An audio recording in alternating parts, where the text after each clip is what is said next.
తెలంగాణ వాళ్ళు బద్నాం కావద్దు, తెలంగాణ పోరాటం చేసిన వాళ్ళు తెలంగాణ నాయకులను, ఎందుకంటే మాటి మాటికి మనకు మలినం చేసి మనకు ఏదో రకంగా బదనాం చేసి మనోళ్ళని చిన్నగా చేస్తారు అనేది ఆయన బాధ. మనోళ్ళని చిన్నగా చేయనీయద్దు చాలామంది అనేది ఆయన జయశంకర్ గారిని. ఎందుకు మీరు కేసీఆర్ గారిని అంత నమ్ముతారు అని ఆయన ఎప్పుడు అనేది ఒక మాట. కేసీఆర్కు మించి దక్షత, కమిట్మెంటు, కేసీఆర్కు మించి తెలంగాణ సాధించే విషయంలో మొండితనం ఉన్న నాయకుడిని ఒక్కని చూపెట్టండా నేను మీ ఎంబడి నడుస్తా అని చెప్పారు. ఆయన మొహమాటం కూడా పడేది కాదు. దేవేంద్ర గౌడ్ గారు పార్టీ పెట్టిండ్రు, చాలామంది వద్దన్నారు జయశంకర్ సార్ మీరు పోవద్దు సార్, మీరు కేసీఆర్ గారితో అసోసియేట్ అయి ఉన్నారు పోవద్దు అంటే ఆయన ఒక మాట చెప్పిండు, ఎన్ని పార్టీలు వస్తే అంత మంచిదే, ఏం కాదు, తెలంగాణ రాష్ట్రం రావాలి, ఆ రాష్ట్రం వచ్చే క్రమంలో నేను చెప్పి వస్తా వాళ్ళకు, నేను చెప్పి వస్తా ఏమని దేవేంద్ర గౌడ్ సాబ్ కూడా చెప్తా, స్పర్ధ లేకుండా పనిచేయండి, సమాంతరంగా పనిచేయండి, ఒకరితోనొకరు కలహించుకోకండి, ఎవరు చేసినా అల్టిమేట్గా మీరందరూ కోరుతున్న తెలంగాణనే కదా. ఇప్పుడు హైదరాబాద్కి వెళ్ళి బయలుదేరి ఢిల్లీ పోవాలంటే నాగ్పూర్ మీదకి వెళ్ళి పోవచ్చు, బొంబాయి మీదకి వెళ్ళి కూడా పోవచ్చు, ఎటుకెళ్ళిపోయినా మన లక్ష్యం అదే కదా. మీకు తాత్కాలికంగా భావ సారూప్యత లేకపోవచ్చు, కానీ ధ్యేయ సారూప్యత ఉండాలి, లక్ష్య సారూప్యత ఉండాలి. అది ఉన్నంత కాలం ఎవరినైనా సరే మనం ఎంకరేజ్ చేయాలి అని బలంగా వాదించేది ప్రొఫెసర్ జయశంకర్ గారు. ఇట్లా చెప్పుకుంటూ పోతే ఎన్నో ఉన్నాయి. అనుమానాస్పదంగా ఎవరైనా మాట్లాడితే తెలంగాణ ఉంటుందా సార్, ఇప్పుడైతే నిలుస్తుందా సార్, వయబిలిటీ ఉంటుందా సార్ అంటే ఒకటే మాట అనేది. ఒకనాడు 1948లో సర్ప్లస్ స్టేట్, 56లో సర్ప్లస్ స్టేట్, 69లో బీపీఆర్ విఠల్ గారని ఒక ఐఏఎస్ అధికారి, సంజయ్ బారు గారి తండ్రి, ఆయన రాసిన పుస్తకం చూపెట్టది తెలంగాణ సర్ప్లస్ కేస్ స్టడీ అనేది. తర్వాత మళ్ళీ 2001లో అదే బీపీఆర్ విఠల్ గారు మళ్ళొక కేస్ స్టడీ రాసినారు, Telangana still surplus. Telangana surplus అని 69లో రాసిన విఠల్ గారు మళ్ళీ 2001లో రాసిన మాట తెలంగాణ స్టిల్ సర్ప్లస్. ఇవన్నీ చూపెట్టి జయశంకర్ గారు ఇట్లా పుస్తకాలు ముంగట కొట్టి చెప్పేది, అయ్యా నేను చెప్తలేను, ఎకానమిస్టులు చెప్తున్నారు, చూడండి, నేర్చుకోండి, తెలంగాణ సమృద్ధిగా ఉన్న రాష్ట్రం అని చెప్పేది. ఇవాళ మొత్తం నిజంగా చెప్పాలంటే సమృద్ధిగా ఉన్న రాష్ట్రం ఇది.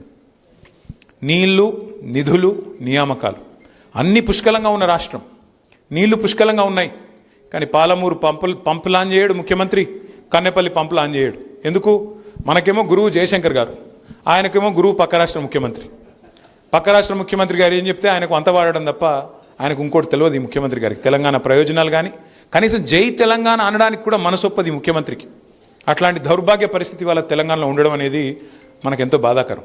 రెండవది నిధులు మొత్తం ఢిల్లీకి ఇచ్చి రావడమే కదా, తెచ్చిందేముంది? మీరు ఢిల్లీకి 75 సార్లు పోయి ఏమీ లేదు. పైగా ఇంకా మీదికి భావదారిద్రపు మాటలు, చాలా దిక్కుమాలిన మాటలు, తెలంగాణ దివాలా తీసిన రాష్ట్రం అని చెప్పి దివాలా కోరు మాటలు. అందుకే జయశంకర్ సారు ఒకసారి ఇప్పుడు మళ్ళీ తిరిగి వస్తే ఇలాంటి సన్నాసులకు పాఠాలు చెప్తే బాగుండేమో అని అప్పుడప్పుడు అనిపిస్తుంది. ఇంకా మనం ఎన్ని చెప్పినా ఇవాళ చెవిటోని ముంగట శంఖ ముదినట్టు అవుతున్నది.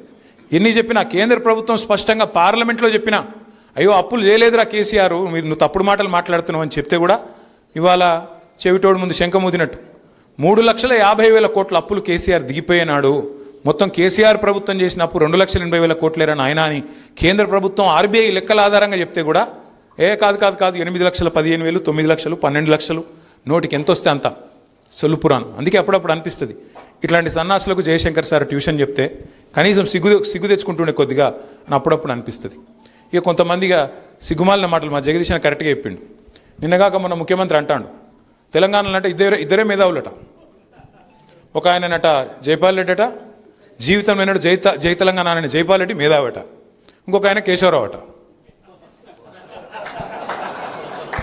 ఇక గది పరిస్థితి ఇవ్వాలి. మరి జయశంకర్ ఎడవాయే, విద్యాసాగర్ రావు ఎడవాయే, ఎంతమంది ఉన్నారు మేధావులు? ఒకరికి ఇద్దరు కాదు కదా బుద్ధిజీవులు, ఎంతోమంది ఉన్నారు.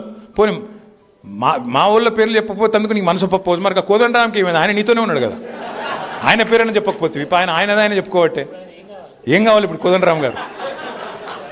ఇంకా వేరే వాళ్ళు సెల్ఫ్ స్టైల్డ్ ఇంటెలెక్చువల్స్ వాళ్ళేం కావాలి? అంటే ఇంత భావదారిద్ర్యం పనికిరాదు ముఖ్యమంత్రి గారు. తెలంగాణ వాళ్ళ గొప్పతనాన్ని కూడా గుర్తించడానికి, గౌరవించడానికి సంస్కారం నీకు లేకపోతే నువ్వెట్లా ముఖ్యమంత్రి అవుతావు? తెలంగాణ సమాజానికి బాధ ఎక్కడ అనిపిస్తుంది అంటే నియామకాలు, పిల్లలు కొట్లాడుతూ ఉన్నారు ఇవాళ.